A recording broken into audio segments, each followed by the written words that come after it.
Hola, buenos días. Mi nombre es Paulina Alexia Tejeda González. Somos del equipo 7 de México de la Universidad del Valle de México y mi compañera Erika Serrano Rosales. La finalidad de esta entrevista es conocer el enfoque psicoterapéutico de México y Perú en la familia. El día de hoy estamos con el maestro Edgar Otón Montes Mora y bueno, pues queremos pedirle de su autorización para poder hacer esta entrevista con fines académicos meramente. Ok, hola. Otorgo mi autorización. Buenos días, antes que nada. Gracias por contemplarme para la entrevista. Muy bien. Bueno, maestro, ¿nos podría compartir una breve semblanza de su carrera profesional? Bueno, mi carrera profesional pues, inicia desde la parte de prácticas en licenciatura. Yo soy psicólogo inicialmente social y de ahí me empiezo a interesar también por la psicología clínica. La psicología clínica es algo que siempre me gustó, pero finalmente es algo que no tienes acceso tan fácil. Para esto pues vas requiriendo como especializaciones. Cuando vas a los hospitales te niegan el acceso y te dicen, no puedes ingresar si no tienes cierto perfil. Y, y bueno, pues ahí es donde empieza como mi interés por especializarme en el área de psicología clínica.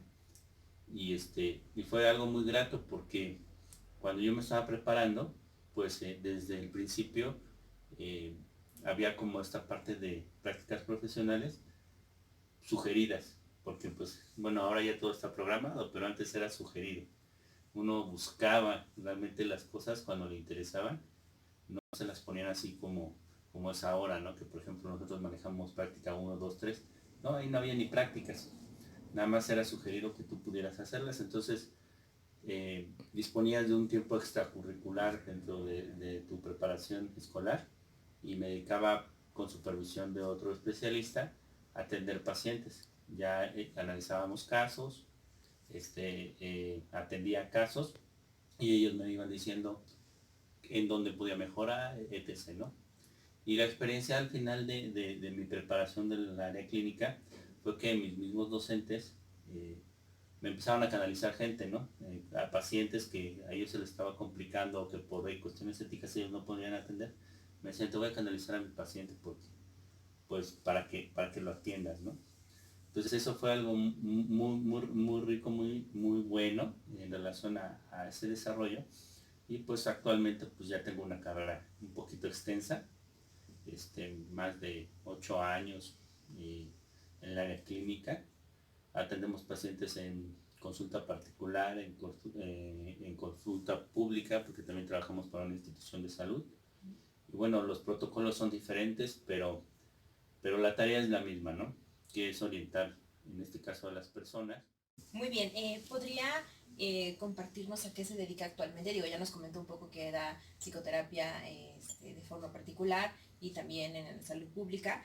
¿Qué corriente psicoterapéutica es la que actualmente desempeña? Bueno, yo tengo dos grandes formaciones. Eh, la primera en psicología clínica, va desde la parte de psicoanalítica. Toda mi licenciatura fue psicoanálisis puro, ortodoxo, como tal. Leíamos a Lacan a la letra, leíamos a Freud a la letra, no era interpretar a Freud ni nada, era leerlo a la letra porque nuestros docentes eran terapeutas ortodoxos. Entonces teníamos que interpretarlo conforme era el autor y no otros autores, ¿no? Entonces tenemos esa formación y ya en la parte de especialidad me enfoqué más a la parte sistémica, aunque como mi especialidad es en psicología clínica, nos dan todos los modelos, nos dan cognitivo, nos permiten sistémico, un poco de psicoanálisis. Entonces a mí me gustó más la parte sistémica porque finalmente es una terapia breve y finalmente lo que buscamos es ayudar a las personas en un tiempo corto, ¿no? Es a lo que, como tal, lo que yo desarrollo más en práctica es la psicoterapia de familia. Maestro, ¿cuáles considera que son los principales problemas por los que acuden las personas a terapia de índole familiar o individual? De índole familiar, los más comunes son el problema con el niño en clase o de conducta o de violencia, ¿no? Esos son como los problemas comunes. El niño como síntoma de toda una familia, que finalmente lo único que está reflejando el niño es eh, el buscar mantener un equilibrio dentro de la familia. Y bueno, es un emergente, esa es la realidad, ¿no? De algo que tiene que pasar y algo que tiene que cambiar en la familia, y eso es algo muy común. Otro momento es cuando empiezan a tener chicos adolescentes, o es una familia con hijos adolescentes. A los papás les cuesta mucho trabajo ponerse de acuerdo de cómo orientar al hijo, entonces también regularmente acude. Y actualmente, bueno, la transformación de las familias ha traído consigo también otros temas. Un tema como también muy recurrente son los divorcios. Muy recurrente. Yo les puedo decir que por lo menos un 20% están hablando de tema de divorcio sin necesidad de que esto se lleve a cabo, sino ya estamos hablando de procesos de separación o reconciliación en algunos casos, pero es como también muy recorrido. Y otro que también empieza a ser como demandado son familias, o en este caso, pues sí, familias o parejas homosexuales que no saben cómo criar a sus hijos, que sus hijos reciben pues violencia por parte de la escuela, por parte de los amiguitos, porque por la condición o por la situación, en este caso de sus padres, ¿no? La elección, para ser más preciso, esta elección que los hace eh, pues enfrentar un mundo que todavía no está dispuesto a aceptar familias, en este caso, donde los padres son del mismo sexo. Maestro, ¿cuáles considera que son los principales problemas por los que acuden las personas a terapia de índole familiar o individual? De índole familiar, los más comunes son el problema con el niño en clase, o de conducta o de violencia, ¿no? Esos son como los problemas comunes. El niño como síntoma de toda una familia, que finalmente lo único que está reflejando el niño es eh, el buscar mantener un equilibrio dentro de la familia. Y bueno, es un emergente, esa es la realidad, ¿no? De algo que tiene que pasar y algo que tiene que cambiar en la familia, y eso es algo muy común. Otro momento es cuando empiezan a tener chicos adolescentes, o es una familia con hijos adolescentes. A los papás les cuesta mucho trabajo ponerse de acuerdo de cómo orientar al hijo, entonces también regularmente acude. Y actualmente, bueno, la transformación de las familias ha traído consigo también otros temas.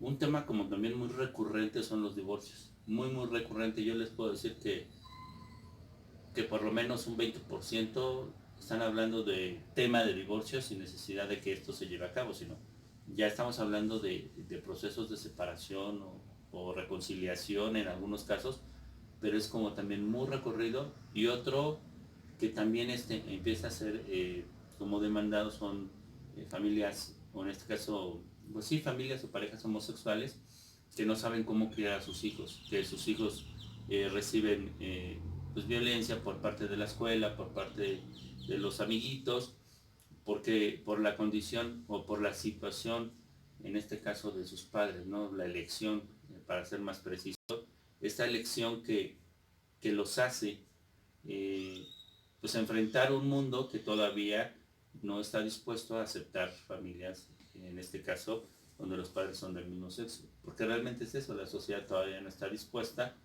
en aceptarlo, ¿no? Entonces todos estos conflictos que viven, pues también es algo muy recurrente. Y un tercero, pues la violencia, ¿no? Bueno, ya de la parte individual, los casos más comunes que se presentan es mujeres violentadas, violencia intrafamiliar, ¿no?